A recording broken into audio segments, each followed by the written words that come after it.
Being a journalist और being a critic, क्या मैं फार्म लॉज के ऊपर एंटी एस्टैब्लिशमेंट व्यूज दे सकता हूं? बीइंग अ व्लॉगर और अ ब्लॉगर, क्या मैं कोई ऐसी बात खुल के कर सकता हूं जिसमें 10 अलग अलग नजरिए हों और उसमें से एक भी नजरिया या फिर मुश्किल से एक नजरिया 10 में से सरकार का? ये सब कुछ तय होगा आने वाले कुछ दिनों में, जिस तरीके से हमारे लॉज बने हैं डिजिटल मीडिया को गवर्न करने के लिए और ओटीटी प्लेटफॉर्म्स को गवर्न करने के लिए. All of this freedom of expression which we talk about on the internet, be it from the journalist or be it from a ordinary aware citizen, they can be in danger. I'm joined by my colleague Ashish Sinha also from Delhi, and we'll spend the next few minutes in discussing these laws a little bit in detail.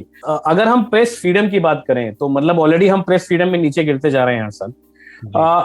If we talk about TV news regulations, तो वहां पे NBSA करके एक body है, national broadcaster association. Print में print press council of India है, जो कि 1950 से चली आ रही है.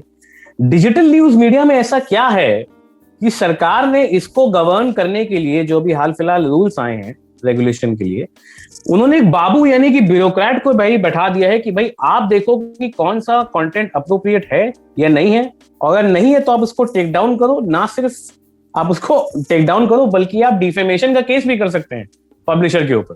जी, how do you see these laws playing out in the future? देखिए, मुश्किल है. अभी अगर आप पेपर पे सिर्फ इन कानून के नियम्स को पढ़ें तो लगता है कि बहुत सीवियर आयरन हैंड से कंट्रोल करने की, सेंसर करने की, प्री सेंसर तक करने की तैयारी शायद हो रही है. लेकिन अगर आप बाहर से देखें, इनके दो पहलू हैं और हमें लगता है हमें इन सब बातों को बिल्कुल क्लियरली जैसे हैं, fact as they are, we should tell them. So while at the onset, उन्होंने जब प्रेस कॉन्फ्रेंस की थी आईटी मिनिस्टर और आईएनबी मिनिस्टर रवि शंकर प्रसाद जी और जावड़ेकर साहब, तो उन्होंने यही कहा था कि देखिए हम सॉफ्ट टच से रख रहे हैं, सेल्फ रेगुलेशन का मौका दे रहे हैं. तो जैसा आपने जिक्र किया प्रेस काउंसिल का और न्यूज ब्रॉडकास्टर्स जो उनकी एसोसिएशन स्टैंडर्ड्स अथॉरिटी है, इनमें भी यही प्रक्रिया हुई थी. जब ये नहीं बने थे तो तब भी ऐसी ही कंट्रोवर्सी थी. तो इन्होंने क्या किया है, काइंड ऑफ कॉपी पेस्ट कर लिया है आइडिया. रूल्स के फाइन प्रिंट कहते हैं कि आप न्यूज जो इंटरमीडिएटरीज हैं, जो आप न्यूज में हैं या आप किसी और में हैं, आपको भी टाइम दिया जाता है. आप आगे at some point of time एक एसोसिएशन बना सकते हैं, लेकिन पहले 3 बातें आपको फटाफट करनी पड़ेंगी. आप इस लॉ को गैजेट में आते ही, जो आ चुका है 25 फरवरी को, अगले 3 महीने में या 90 दिन के अंदर आप एक चीफ कंप्लायंस ऑफिसर नियुक्त करिए जो इंडियन होना चाहिए, जो आपकी सेवा में होना चाहिए. दूसरा, आप एक नोडल ऑफिसर तैयार कीजिए जो 24 घंटे अथॉरिटी के टच में रहेगा. और तीसरे लेवल पे एसोसिएशन या जो थोड़ा सा खाली छोड़ दिया है. तो अब इसका टाइम दे दिया इन्होंने. अब ये तीनों करेंगे क्या? जैसे भी कोई भी चीज, एक कंप्लेंट कोई भी कर सकता है, मैं आप, इंडिया के अंदर, इंडिया के बाहर. एक कंप्लेंट आती है तो सबसे पहले नोडल ऑफिसर को उसको एक्नॉलेज करना है 24 घंटे के अंदर. अगर वो नहीं करता है तो क्या होगा, इसकी जानकारी नहीं दी गई है अभी. पर आशीष जी, यू नो, जो एक थोड़ा सा मतलब I would say it is a little I would say surprising on behalf of the government, and we are entering 2021 where Google and Facebook, we have got tech giants, we have got innovations all across the world, and we are moving backwards. जी, you know, when it comes to content regulation. I mean, अगर मैं law की बात पढ़ूं जो भी सरकार निकाला है, the authority will have the absolute power to regulate the content of news portals or publications and would be able to strike not only, मतलब this not only strikes at the constitutional freedom but on democracy itself, you know, what we exist. उसी तरफ में आ रहा था कि अब क्या हो गया. अब आप देखिए, अखबार भी इससे अछूता नहीं रहेगा. प्रिंट का चीज तो प्रेस काउंसिल देखेगा, लेकिन उनकी अगर कोई भी स्टोरी डिजिटल मीडियम पे जाती है, वहां पे प्रेस काउंसिल का रोल खत्म हो जाता है और ये रूल्स गवर्न करने लगेंगे. अब आपको ऑनलाइन छपी चीज नहीं पसंद आई, उसी पे आपत्ति कर दी, भले प्रिंट में छप चुकी है, तब क्या करेंगे? So there could be multiple scenarios. How would government be addressing it? Are there enough detailing which is present in the laws? I do not see that at this moment. My hunch is that it's a testing of water ground कि okay, अब तक हम बहुत देखते रहे, Twitter को जब मनाया, जिसका साथ कर दिया, यूएस के प्रेसिडेंट का अगर वो अकाउंट बंद कर सकता है, फेसबुक कुछ कर सकता है, इससे पहले वो हमारे देश में आके ये करें. पहले let us slap you with some stringent rules and regulation. The cost of implementing this is going to be a massive exercise. कैसे? अगर आप मुझे 1 सेकंड दें तो मैं आपको एक एनालिसिस देना चाहता हूं. जी। अभी तक अगर आप सोशल मीडिया, न्यूज मीडिया को सोच लीजिए, बॉम्बे की लोकल है, हम और आप उसको एज ए यूजर्स हैं, हम अकाउंट बनाते हैं, हम एक स्टेशन पे चढ़ते हैं, दूसरे स्टेशन पे उतर जाते हैं, अपने अपने काम में लगे रहते हैं। अब अगर ये रूल अप्लाई करिए, तो अब ये सरकार कह रही है कि आप लोकल ट्रेन चल रहे हैं, ठीक है, कौन किस स्टेशन पे चढ़ा सब ठीक है, लेकिन किसी दिन किसी ने कंप्लेन कर दी कि पर्सन एक्स बांद्रा से चढ़ा था, चर्च गेट उतरा, उसने कुछ कुछ बोला, उससे 4 लोगों को असर पड़ा, उसमें 3 लोग बुरा मान गए।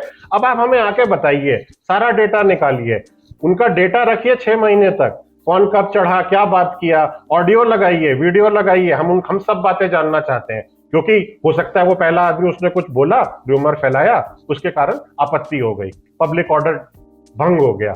अब ये टास्क अपने में ह्यूमंगस है। जैसे लाखों लोग रोज मुंबई की लोकल या दिल्ली की मेट्रो यूज करते हैं, ऐसे ही लाखों करोड़ों लोग ट्विटर, फेसबुक, न्यूज पोर्टल्स को सब्सक्राइब करते हैं। अब इमेजिन करिए, उनके एडमिन में, बैकएंड में आपको 6 महीने का डाटा संभाल के रखना है, सबकी जानकारी रखनी है, और जब इंक्वायरी की जाएगी डिक्रिप्ट करके देना है कि किसने किसको कब कहां कौन सा पोस्ट डाला। आप अकाउंट डिलीट कर देंगे तो भी आपका अकाउंट एक्टिव, उसकी डाटा उनको रखना पड़ता है। और ये सब तब हो रहा है जब हमारे पास डेटा प्राइवेसी लॉ नहीं है। अब सरकार ही कह रही है तुम इनके नंबर भी रख लो, ईमेल भी रख लो, पता नहीं क्या क्या रख लो। पर आशीष, ये तो चलिए हमारी सोशल मीडिया की बात हो गई, ठीक है, talking about social media, Twitter, Facebook, Instagram and others. We are talking about digital news portals. नहीं, न्यूज मीडिया में भी है सर। अगर आपने कोई आर्टिकल चढ़ाया हमने, और हाँ, उसको किसी को आपत्ति होती है आने वाले वक्त में, हाँ, अभी तो हम लिंक हटा देते हैं या कुछ अपॉलॉजी दे देते हैं, रिजॉल्व कर लेते हैं अपने एंड पे। हाँ, में अगर वो एस्केलेट करता है, that person the complainant is not satisfied with, हाँ, you have to produce everything, you have to bring out everything, give an explanation. Are you imagining the kind of work? और उसके बाद वो रिजॉल्व नहीं होता है इंटरनल मामले से, तो सरकार आपकी पूरी वेबसाइट बंद कर सकता है। नॉट दैट सेक्शन कहेगा टिल इंक्वायरी योर businessworld.in। आप अपने बूट्स हैंग कर लो। आप एक ऑर्डिनरी सिटीजन का किसी भी डेमोक्रेसी में राइट होता है कि भाई हर पर्सपेक्टिव जाने, ना सिर्फ एक पर्सपेक्टिव जो शायद एक गवर्नमेंट मैंडेटेड मीडिया चैनल से उस तक पहुंच रहा है। हमको दूरदर्शन के दिन याद है, लाइक दूरदर्शन के टाइम पे एक ही पर्सपेक्टिव पूरे समाज को सर्व किया जाता था, फिर धीमे धीमे केबल टीवी आया, मल्टीपल न्यूज चैनल्स आए। अब the point is that if there are multiple news channels, if there are multiple competition in the sector, viewers will have access, readers will have access to multiple viewpoints, and it's the right of that particular viewer or an audience. Is the government not infringing on the right of the common citizen by doing this? It is. The fine print of it and the problems and challenges which it is throwing up, which are yet to be seen, if you put all of them together and you add them up, it is kind of infringing, because अब हर चीज में you cannot move ahead if you are constantly looking in the rear view mirror. आप गाड़ी चला ही नहीं सकते हैं सीधे रास्ते पे आगे अगर आप सब टाइम पीछे देख रहे हैं कि क्या मैं कंप्लाई कर रहा हूं कि नहीं, कौन सी चीजें गलत हो गई। कोई भी बुरा मान सकता है, न्यूज पे हमारे क्या रेगुलेशन आ जाएंगे, हम क्या व्यू दे रहे हैं। और देखिए अपसेट तो कोई भी हो सकता है, कहीं से भी बैठा एक कंप्लेंट लिखा जाता है। अभी हाल फिलहाल में there were lot of farm protests across the country, and there were a lot of news portals, of course, who were working on the directives of the government. ठीक है, मैं उनका नाम नहीं लेना चाहूंगा, but they are working on the directives of the government. On the contrary, there are some news portals who are covering news in a very objective manner, and at the same time they're being very unbiased, and they're also getting other perspectives.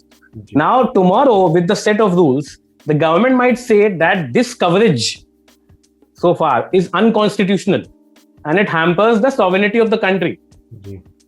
In spite of the fact that the journalist, the poor journalist on ground, is only trying to bring out the truth.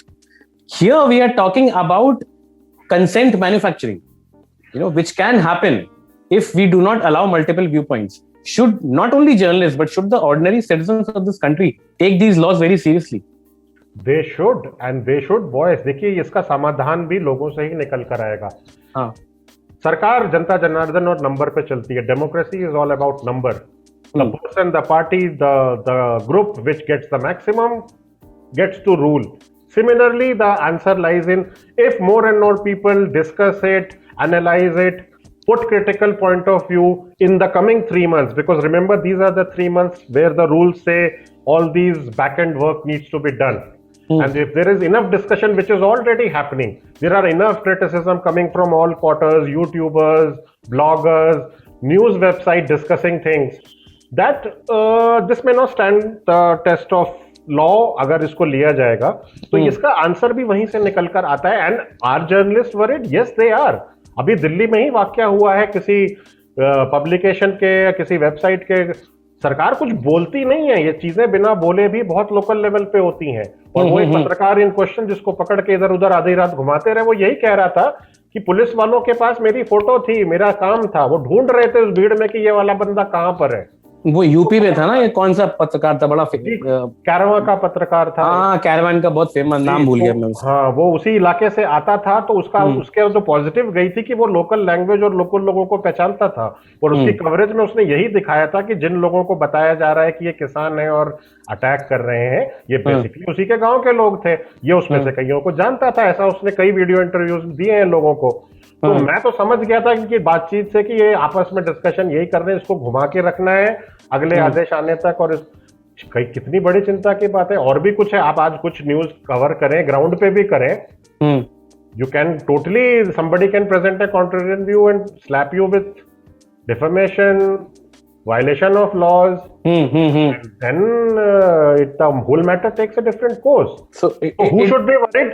All news content portals, standalone people, entrepreneurs who are putting their money, they're running YouTube channels, social media channels. There's also one angle of fake news which many journalists and people need to be aware, not sharing any random video. We have seen the best and the biggest of the journalists sharing things on Twitter which later turned out to be hoax. So we also need to understand our social responsibility as journalists, and of course we'll see how these laws amend the future, or will the future amend them.